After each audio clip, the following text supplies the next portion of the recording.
Spanning 2 decades, the Vietnam War inflicted horrific suffering on the nation's people, claiming the lives of 3 million Vietnamese civilians and soldiers and the deaths of 58,000 American troops. But after so many years of conflict, when it came, the end was swift. The chaotic evacuation of Saigon, as North Vietnamese forces descended on the city, marked the last chapter in a crushing defeat for America. The dramatic scenes were filmed by ITN camera crews in the city as they joined the race to escape. The Marines inside all had their guns pointed at me, saying, "Put that camera down, otherwise we'll shoot you." Those left behind witnessed the triumphant arrival of Vietnam's new communist rulers. This is a historic moment, the arrival of the North Vietnamese regular army in Saigon. 50 years on from the fall of Saigon, this is the story of how ITN captured a defining moment in history.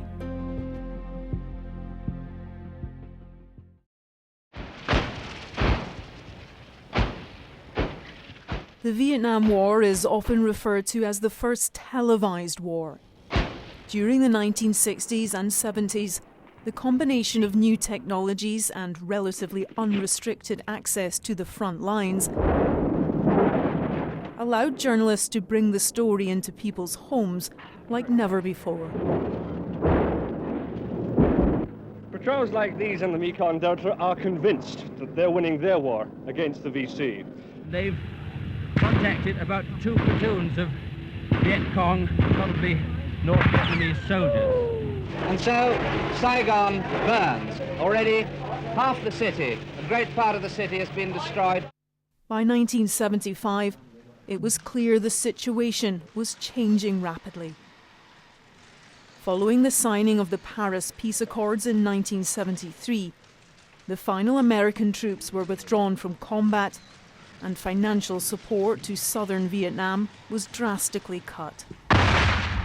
Emboldened, the North Vietnamese launched a major offensive in the spring of 1975, which would take them all the way to Saigon. The difficult question was when to send, and when a big thing happened, the Tet Offensive in 1968, for example, you had to be there. And then by 1975, it was becoming very clear that the end was in sight. In terms of how quickly events took place that brought about the fall of Saigon, it really began, I would say, about mid-March of 1975, in which communist offensive really took hold in terms of the fall of pivotal cities in the Central Highlands, and then leading southwards until the tanks arrived in Saigon. And so, I think what was quite clear regarding the end of April 1975 was that the Saigonese, those who were living in the city, as well as elsewhere in South Vietnam, knew that the end was near. At the time, ITN had 2 news crews in Vietnam. Correspondent Sandy Gall was teamed up with a French agency team comprised of Jacques Chaudenson and Lucien Boutras. Michael Nicholson was working alongside sound recordist Hugh Thompson and cameraman Peter Wilkinson. It was my first trip to Vietnam, and I went out early March in '75. The first incident I filmed was a US cargo plane came down just outside of Saigon with 350 people on it, mostly babies and orphans being taken back to the United States. And that came down in a paddy field. It was just horrendous. And I thought, my God, this is what it's like. This is a real war.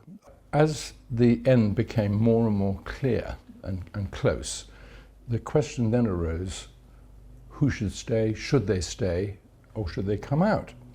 And I remember having agonized discussions with the editor, who was Nigel Ryan at the time. And we sent them a message saying, you must leave. You must leave when the time comes and the war is clearly over and the North Vietnamese are clearly coming. you must leave. To which we got a really angry reply from Nicholson, who said, listen, you guys are just covering your asses. The decision will be taken here by us, according to the circumstances. On April the 28th, 1975, with the Viet Cong advancing towards Saigon, a fierce battle broke out for control of Newport Bridge on the outskirts of the city. Throughout the day, ITN's teams witnessed the intense battle unfold. The fight for Newport Bridge, only 2 miles out of Saigon, was the bloodiest we've seen. Early Monday morning, a Viet Cong sapper unit, probably no more than 20 or 30 men and women, attacked and set fire to an American USAID installation, closing the bridge and Highway 1. Thousands of troops and refugees were trapped on the other side of them, unable to reach the safety of the capital. Again and again, this company of South Vietnamese troops worked their way down the far side of the bridge, and again they were mortared, taking many casualties, leaving many dead. The troops are now moving down on the other side of Newport Bridge. He's trying to, there's AK fire coming in from the factory. But now they've crossed the hump of the bridge, it means they're advancing anyway. We still don't know how many there are down there. We thought about 12 earlier today. An armored car's going up on the left. There's no way of shifting these people. There must be, what, 500 or 600 troops on this bridge, fighting probably a dozen or so, maybe 20 at the most, communists, and yet there they are, they've been there all today.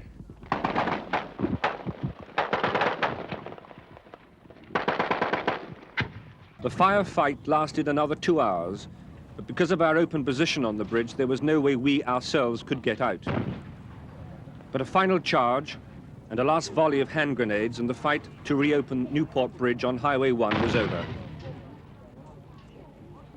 So the battle for Newport Bridge ends this evening, back in South Vietnamese hands. And a half an hour ago, these men were told that they had a new president. President Min installed in the presidential palace, the man who they hope, and we hope, will bring peace to this country. The situation escalated quickly, and efforts to secure Newport Bridge were ultimately in vain. The next day, the Americans used an Irving Berlin song to signal the start of Operation Frequent Wind, the final evacuation from Saigon. When White Christmas played on the airwaves, it was a signal to the United States and to the remaining Americans to get to their appointed, agreed upon evacuation sites. White Christmas meant for the South Vietnamese that the Americans were going to leave. And so if families had planned for the end, they knew to really enact their escape plans. Everyone was terrified. Everybody wanted to get out, leave Vietnam. We heard White Christmas. It was about 3 a.m. Went down to the foyer. We all met up, and then off we go. We were going to be picked up at a bus, almost a bus stop near the hotel, and there were hundreds of people there, queuing. Eventually, we got on the last one together, and we were sitting in the front seats, and it was horrendous. As we were driving around the streets, the bumper caught on a roll of barbed wire, which they would pull across to close the road, basically. You got it in the back bumper. We were driving down the streets with people attached in the barbed wire. It was horrendous. And every time we stopped, there was a chap on the door, a very tough chap with a shotgun. And when people put their fingers in the doors to try and open the doors, he would hit them, and some of them went under the bus. It was awful. It was awful. And eventually we were taken to the American embassy, where there were thousands of people. They'd been there for days. We were trying to make our way to the front of the queue to get, I could see we had to climb over the wall, helped by Marines who were amazing. A young girl she tried to pass the baby to me. She said, "Please take my baby for me, because he won't stand a chance here." And I said, "I can't." We tried to climb the wall, and our feet were covered in excrement and urine because these people had been there for days. So trying to climb over a wall, well, it was just so difficult. And eventually they pulled me over, and I squatted down on top of the roof of this entrance building and started filming Hugh Thompson, that's my sound man, and Michael Nicholson. And the Marines inside all had their guns pointed at me, saying, "Put that camera down, otherwise we'll shoot you." And I actually thought, I'm not going to make it out of this place anyway, so I might, and I filmed it. If it wasn't for one single American Marine, whose name I didn't have the chance or time to discover, we would never have climbed our way to our evacuation. He hauled us up, kicking and punching Vietnamese who were clambering over our bodies. Ashamed and exhausted, we took our turn in the long crowd of refugees inside the embassy compound and waited for the helicopters to come down for us. One by one they came in, landing on an improvised pad in the car park. All had come from American aircraft carriers steaming 20 miles out in the South China Sea. Marines guarded each of the 4 embassy gates as the lucky people ran 30 at a time to their transport to safety. In the first 6 hours of Tuesday, over 1,500 people were airlifted out this way, and almost as many more were still waiting their turn. Our turn came just as it began to get dark, a little after 7:30. Evacuees from the besieged city. And 30 minutes later, we landed safely on our carrier off the South Vietnamese coast. While Michael, Peter and Hugh joined the thousands of Americans and Vietnamese refugees being evacuated by helicopter, Sandy Gall and his team remained in the city. These people are waiting, hopefully, but I imagine vainly, for a helicopter to land here on the roof of the American embassy in the middle of Saigon and take them to safety. But they have no papers. They've just come here because the whole embassy is wide open. They've come up the stairs. They're in fact on the chopper pad. No helicopter would probably land under these circumstances. When the North Vietnamese finally came into Saigon, everyone expected it was going to be like Stalingrad. There'll be street fighting and it would be horrendous. Didn't happen at all. The South Vietnamese army just melted away, and the North Vietnamese just took over. With the Americans gone and no resistance from the South Vietnamese, Sandy Gall and his crew were there to witness the victorious North Vietnamese forces arrive in Saigon. They seized control of the city and communist rule was complete. This is a historic moment, the arrival of the North Vietnamese regular army in Saigon, right in the middle of Saigon, just after 12 o'clock, just after noon. Here they are, pouring down the main avenue. Further up there is the American embassy, and at this end of the avenue is the former presidential palace, which President Chu left just over a week ago, and from which General Min has today announced that he will unconditionally hand over to the new regime. And here they are, arriving in Saigon. This is the presidential palace under new management. There they are, the regular troops of the North Vietnamese army on the balcony. Above them, the flag, the North Vietnamese flag. They are now the new masters. April the 30th, 1975, marked the end of the Vietnam War. It left a permanent impression on those who covered the conflict and on the people whose lives were forever changed by it. The South Vietnamese, by the end, felt betrayed. I think that was quite clear, betrayed by the Americans who had been with them since the early 1960s, from political intervention to military involvement. For the United States, it it's a day that in many ways will live in infamy. And I think we saw that again with the fall of Kabul.